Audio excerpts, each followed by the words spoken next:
ஏன் வந்தா இங்கிலாந்து, ஏன் வந்த? விளையாடுறதுக்கு எத்தனையோ டீம் இருக்க, இந்தியாவுக்கு ஏன் வந்து நீ நாசமா போன? ரெண்டு மாதிரி தான் நேற்று போச்சுது இங்கிலாந்து நிலைமை. ஏன்னு கேட்டீங்கன்னா நேற்று வந்து டொஸ் வின் பண்ணின இந்தியா டீம் வந்து இங்கிலாந்து பேட்டிங் பண்ண சொல்லி சொன்னாங்க. சரி, இங்கிலாந்து வந்து ஒரு பெரிய டீம், பெரிய பேட்டிங் டீம், ஃபர்ஸ்ட் பேட்டிங் இறங்கினா ஒரு நொறுக்குவாங்கன்னு பார்த்தா இந்த பிலிப் சால்ட் இருக்கா இல்லோ, அதாவது இந்தியாவில் வந்து பிலிப் சால்ட், இலங்கையில் வந்து பிலிப் சால்ட், தமிழில் வந்து உப்பு.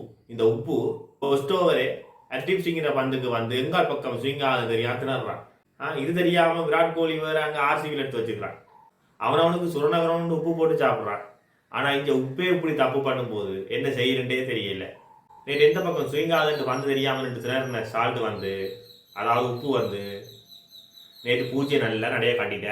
இது வந்து இங்கிலாந்து டீமுக்கு பாரதூரமா இருந்தாலும் ஆர்சிபி டீமுக்கு வந்து மிகப்பெரிய பாரதூரமா அமையும் போலதான் கிடக்கு வருங்காலங்கள்ல. இது இப்படி இருக்க வண்டவன வந்து நம்ம பட்டர் போட்டு நொறுக்கி இருக்கிறார். நீங்க எல்லாரும் ஓப்பட்டாலும் பரவாயில்ல, தனியே ரெண்டு நொறுக்கோட ஒரு பக்கம் நொறுக்கி கொண்டிக்கிறான். இது இப்படி இருக்க அங்கால வந்து நம்மட டக்கெட் வந்து ஒரு 4 அடிச்சுட்டு அவனும் அவுட் போயிட்டான். நீங்க இந்தியாண்ட பந்துக்கு வந்து இப்படி அவுட் போறீங்கன்னா அவங்க என்ன சொல்றது? நீங்க நினைக்கலாம், என்னடா ஹர்தீப் சிங்கை நீ இப்படி சொல்றேன். ஹர்தீப் சிங் வந்து ஐபிஎல் அந்த விலைக்கு போறான், இந்த விலைக்கு போறான். ஐபிஎல்ல போறதெல்லாம் ஒரு கணக்கு இல்லை. ஒரு நல்ல போலருக்கான அறிகுறி எனக்கு தெரிஞ்சு ஹர்தீப் சிங்ல இல்லை. அவர்கிட்ட ஒரு தொடர்ச்சி இல்லை. அவர் வந்து தொடர்ந்து அடி வாங்குவார்ன்றலாம் மாற்ற கருத்து இல்லை. இனி காலங்களில் அவர் வாங்குற அடியை நீங்க பொறுத்திருந்து பாருங்க. சரியோ, இது இப்படி இருக்க டக்கெட் மவுப்பட்டு முடிய அடுத்தது வந்து நம்ம ஹரிபுருக்கு வந்தான். டெஸ்ட் மேட்சில் இங்கிலாந்தை போட்டு காப்பாற்றுற ஒரு வீரர், ஒரு அதிரடி வீரர், வயசு குறைஞ்ச வீரர், இவர் காப்பாற்றுறன்னு பார்த்தா ஒரு 6 அடிச்சுட்டு அவரும் அவுட் போட்டார். அதுவும் வந்து வெறும் சக்கரவர்த்தின பந்துக்கு பிளாக் பண்ணி சைடில் பட்டு, காலில் பட்டு, விக்கெட்டில் பட்டு ஆளுண்ட சோழி முடிஞ்சிச்சு. இது இப்படி இருக்கிற அடுத்ததாக வந்து நம்ம லிவிங்ஸ்டன், இவனும் ஒரு கிட்டர் தானடா, என்னடா இங்கிலாந்து இத்தனை கிட்டர் இருக்கிறீங்கன்னு பார்த்தா அவரும் வந்து இவனுக்காவது வெட்டில் பட்டு காலில் பட்டு விக்கெட் அடிச்சது. அவனுக்கு எல்லாத்தையும் ஏமாத்தி கொண்டு நடு விக்கெட்ல அடிச்சு ஆளுங்க சோழி முடிஞ்சுது. சரி, அவனும் போட்டான். இப்ப வேற இங்கிலாந்து புதுசாக ஒரு நடக்கிறான் பெத்தலண்டு. அவன் அடி தெரியும் தானே, மோட்டடி அடிப்பான் அவன்.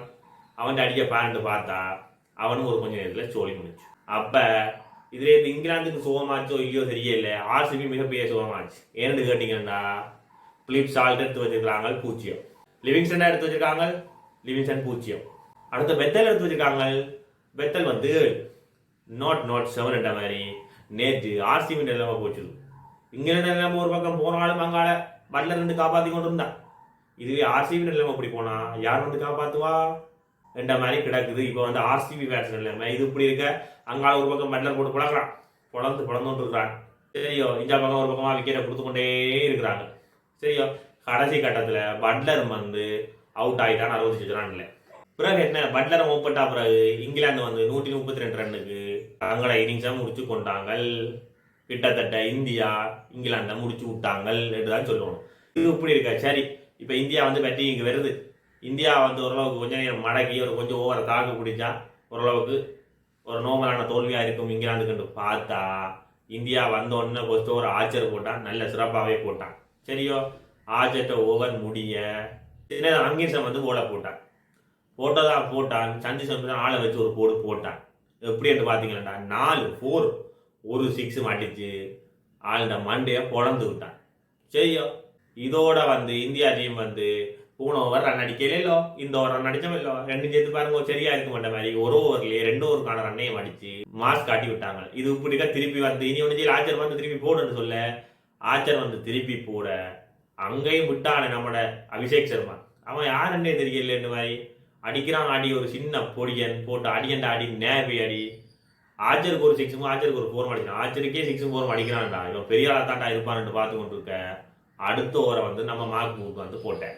உண்மையை சொன்னா மார்க்வுட் நல்லா தான் போட்டான்னு சொல்லணும். உண்மையிலேயே அவனுக்கு ஒரு நல்ல ஓவர் போட்டு கொடுக்க திருப்பியும் ஆச்சரியம் சொல்லணும். ஏன்டா இந்த பவர் பிளேயை விட்டவன்டா அவங்க 2 பேரையும் துளைச்சி போடுவாங்க. 6 ஓவர்லேயே மச்சம் முடிக்கிற கட்டத்துக்கு கொண்டுருவாங்க. ஆச்சரியை போடன்னு விட்டா ஆச்சர் திருப்பி ஒரு நல்ல ஓவரை போட்டான். நல்ல ஓவர் சொல்றதுக்கு முன்னால நல்ல விக்கெட் ஒன்றையும் எடுத்தான். ஏன்னு கேட்டீங்கன்னா சஞ்சு சம்சன் விக்கெட்டை வந்து ஆச்சர் வந்து எடுத்தான். சரி, சம்சன் எடுத்தாச்சு. அடுத்த சூரி வரான். சூரிக்கு இங்கிலாண்டா பிடிக்குமாடாப்பா, ஏற்கனவே போட்டு பொழுது வெளுக்கிறவன் இன்றைக்கும் வெளுக்க போறான்னு பார்த்தா சூரியன் விக்கெட்டையும் ஆச்சர் எடுத்து விட்டான். நல்ல ஓவரோட சேர்த்து நல்ல 2 விக்கெட்டையும் எடுத்து இங்கிலாந்து டீமை ஓரளவுக்கு மானம் போகாம காப்பாற்றி வச்சிருந்தான். சரியோ, சரி, நல்ல ஒரு முன்னேற்றம் வந்துடுது. இனி பவர் பிளேல கடைசி ஓவர் இந்த ஓவரை சமாளிச்சா வந்து ஒரு கொஞ்ச நேரத்துக்கு சமாளிக்கிறான் இங்கிலாந்து பார்த்தா அந்த ஒரு மார்க் பூட் போட வர மார்க் பூட்டை போட்டு தாக்கி விட்டான் அபிஷேக் சர்மா.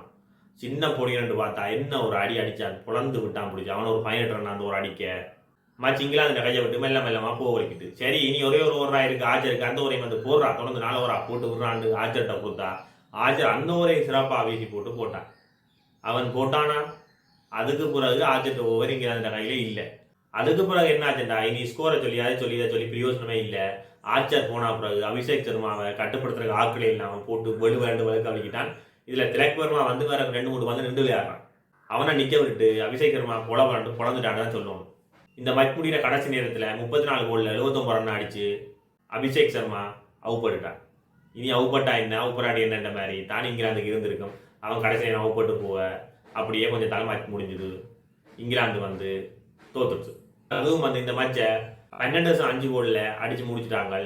இதுவே இந்தியா பொஸ்வனிங் பண்ணியிருந்தா இங்கிலாந்துக்கு ஒரு மிகப்பெரிய இலக்கை வச்சிருப்பாங்களோ என்று தோன்ற அளவுக்கு போட்டது வந்து நேற்று மேட்ச். இது இப்படி இருக்க இங்கிலாந்துல நல்லா அடிச்ச பட்லரை நேற்று எடுக்கலாமோ இல்லையோ வந்து யோசிச்சு வந்த இங்கிலாந்து டீம் இனி பட்லர் மாதிரியான ஆட்களை நிப்பாடுறதுக்கு கட்டாயம் யோசிக்கும்ன்றதுல மாற்று கருத்து இல்லை. இது எப்படியோ ஒரு மேட்சா வந்து இந்தியா வந்துடுது, அதுவும் இமாலய வெற்றி. அடுத்த மேட்ச் முடிய வந்து நான் உங்களுக்கு அந்த மேட்சின் கதையை சொல்றேன். அது வரைக்கும் நன்றி, வணக்கம். சப்ஸ்கிரைப் பண்ணுங்க, பெல் பட்டனை அமர்த்தி வச்சுக்கொள்ளுங்க.